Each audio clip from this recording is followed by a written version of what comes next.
Yo soy Dane Spellman, juez del Tribunal Europeo de los Derechos Humanos, y junto al juez Neuberger no tenemos claro cómo proceder con esta sentencia.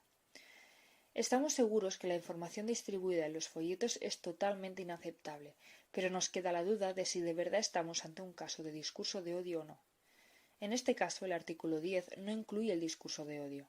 Por tanto, para poder culpabilizarles si los panfletos no constituyeran un discurso de odio, deberían haber seguido otra línea, no solo hablar de este tema. Solo con la referencia al caso del que se ha hablado en los antecedentes no bastaba para justificarlo como tal.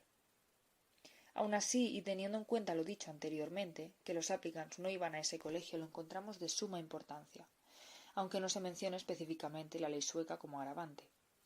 Pero al ser jóvenes, influenciables y con esos folletos en las taquillas, donde no podían negarse, queda explícita la intencionalidad de los applicants. Además, con las problemáticas actuales de bullying por homofobia o transfobia, no se pueden permitir estos temas. Es por esto que, aun teniendo dudas, votamos que no se ha violado el artículo 10 de la Convención. Soy el juez Bustian Sepanchix y siguiendo la línea de mis compañeros, también tengo mis dudas respecto a este caso. En primer lugar, cabe comentar que tenemos un precedente similar en los Estados Unidos, un caso bastante parecido. Esta vez, sin embargo, fue un pastor el que se dedicó a proclamar un discurso homófobo precisamente durante el funeral de un militar gay.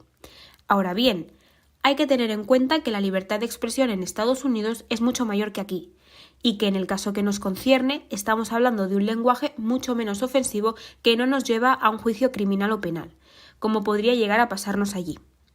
Cabe recalcar también las circunstancias de los hechos que nos llevan a analizar este caso.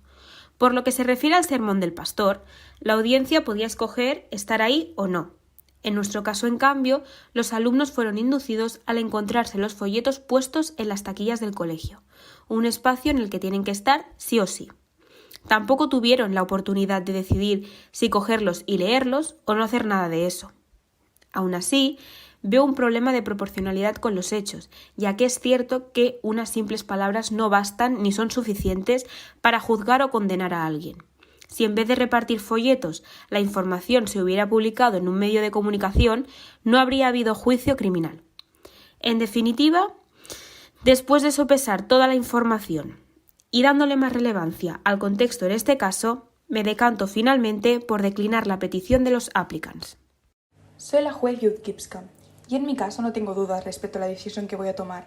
Lo único que lamento es que no se haya utilizado este caso para hacer cambios y consolidar un discurso antiodio donde se englobe también la homofobia, como proponía el grupo Interrights en su intervención. Se ha hablado de libertad de expresión, pero en este caso no funciona, dado que el abuso de esta es incompatible con la democracia y los derechos humanos y viola los derechos de los demás.